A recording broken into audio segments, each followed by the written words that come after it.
पंजाब इस वक्त शदीद आजमाइश से गुजर रहा है। तबाहकुन सैलाब ने गांव के गांव उजाड़ दिए हैं। किसान, मजदूर, आम लोग सब अपनी जिंदगी की सबसे बड़ी आजमाइश से गुजर रहे हैं। लोग बेघर और बेसहारा हो गए हैं। ऐसे वक्त में जब हालात इंतहाई मुश्किल हैं, बॉलीवुड और पंजाबी फनकार एक बार फिर इंसानियत की मिसाल कायम करते हुए मदद के लिए आगे बढ़ रहे हैं।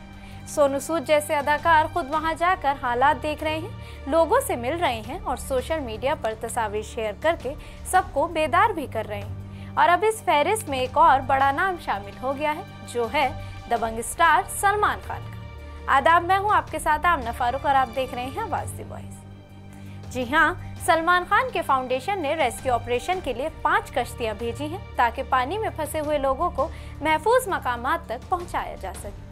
ये कश्तियां उन गाँव के लिए किसी उम्मीद की किरण से कम नहीं, जहां लोग दिन रात डर और बेबसी में गुजार रहे हैं। ये खबर भी सामने आई है कि जब हालात मामूल पर आएंगे तो सलमान खान कई गाँवों को गोद ले लेंगे।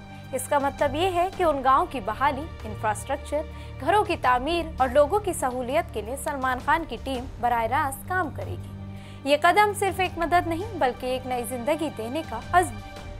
सलमान खान ने अपने टीवी शो बिग बॉस में भी पंजाब के सैलाब पर गहरी तशवीश जाहिर की।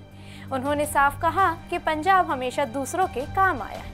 ये वही कौम है जो लंगर बांटती है, भूखों को खाना खिलाती है, बेलौस खिदमत करती है और कभी किसी को खाली हाथ वापस नहीं जाने देती। लेकिन आज जब पंजाब खुद मुश्किल में है तो हम सब की जिम्मेदारी है कि आगे बढ़ें और उनके साथ खड़े हों। उन्होंने ये भी कहा कि किसानों के घर डूब गए हैं, कई मकान जमीन बोस हो गए हैं और ये वही किसान हैं जो पूरे मुल्क के लिए अनाज उगाते हैं, जो हमारी थाली भरते हैं।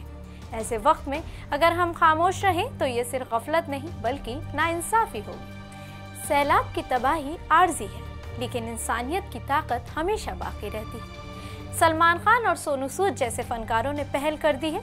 ये सैलाब हमें एक सबक दे रहा है कि जिंदगी के असल हीरो वो हैं जो मुश्किल वक्त में दूसरों के लिए खड़े होते हैं।